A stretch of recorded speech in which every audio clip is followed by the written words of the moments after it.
Hello, thanks for tuning in. I'm just sharing a quick process on how I create a couple of embroidered quilt labels using felt material.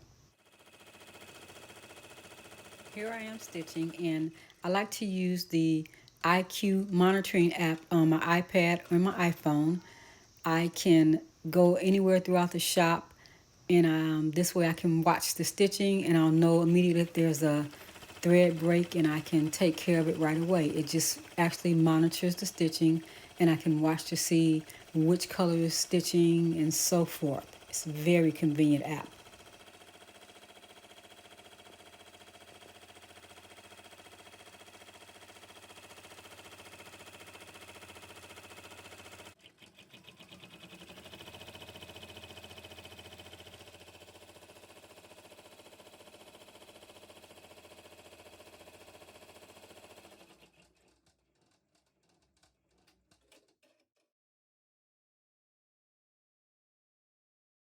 Here you'll see I've used one hoop in order to stitch out a couple of different quilt labels at the same time.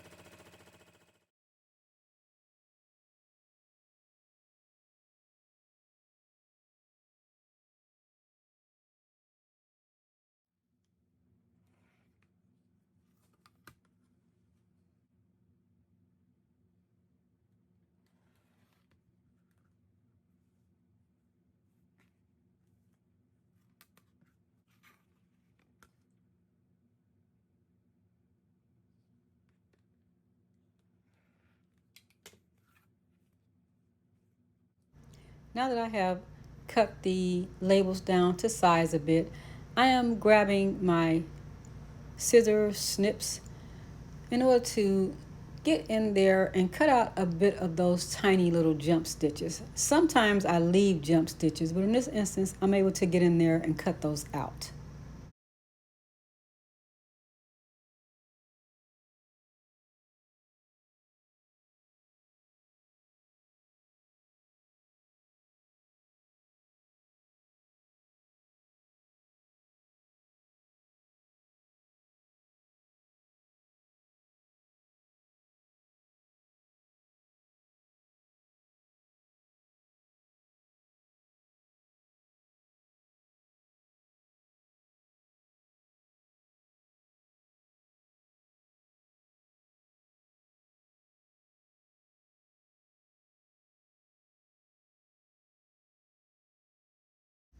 Time to add backing to my completed quilt labels.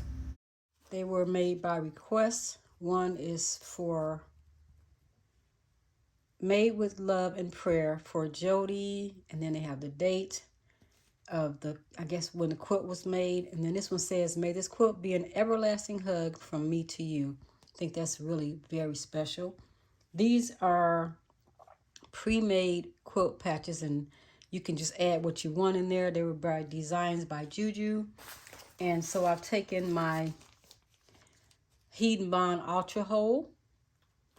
I have large rolls of this, and I'm trying to get rid of some of these little small ones that I purchased. They were on clearance at Walmart, believe it or not. So I make sure I grab it. You got to make sure that you have the right ones because they almost all look alike. And so you want to make sure you're looking at the right ones, especially when you're sewing and things. You don't want something that you're going to sew with, I think, to use this Ultra Bond. So I cut out a couple of pieces of it, and this portion here with the bumps on the back is the part that you're going to put down onto the back of your actual patch to adhere the adhesive.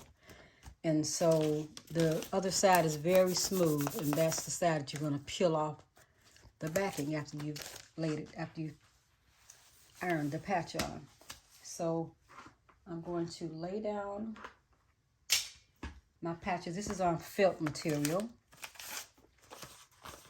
So here's the bumpy portion. And I will lay it down. This is the smaller one. I know one was larger and one was smaller. Move the iron over just a bit. This is the larger one. So I have the bumpy side here going towards the back on the wrong side of my patch. Same for this one.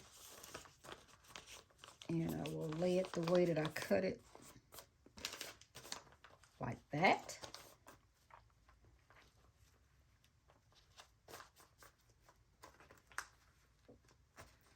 These are really simple on the heat press. It makes it much easier.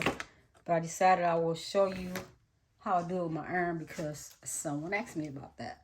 So I just grab in the iron and hold it down. I don't iron like this. I just press over it for a few seconds each. And you always want to look on the back and read the directions because all of them have different type of directions. Let me see if I can read this one to you. Pre-wash any material, preheat iron to medium heat, no steam.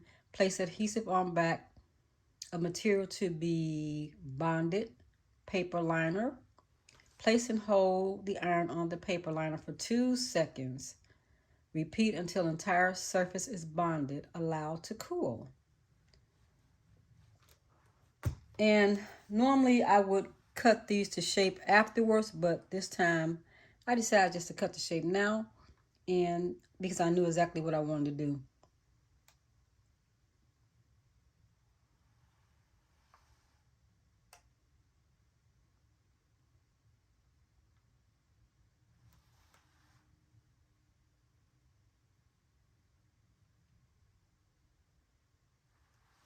And since this is felt, I'm trying to let it lay down just a little bit longer than what I normally do, because it only takes a couple of seconds to get it to adhere.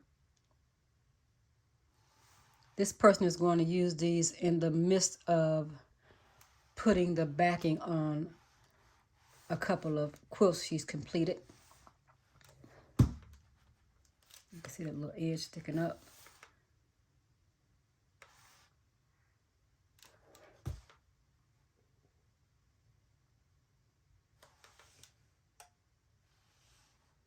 I have several more to do, and I may do a video on the entire process.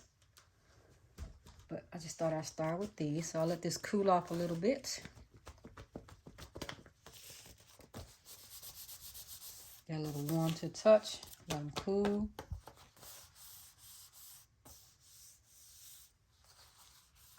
So they always tell you that if you're going to do any stitching on these, then to always use Heat and Bond Light. So Heat and Bond Light is sewable, and it tells you on here, Heat and Bond Light sewable.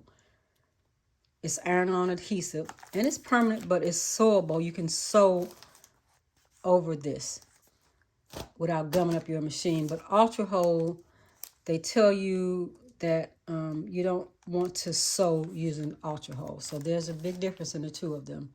And they both have great instructions on the back. And then there's also a lot of videos online to help you to figure out the right thing to do with them. Remove the backing. See, remove the backing. You can see this here. That's just tearaway stabilizer back there. So you have that. Remove the backing from this one.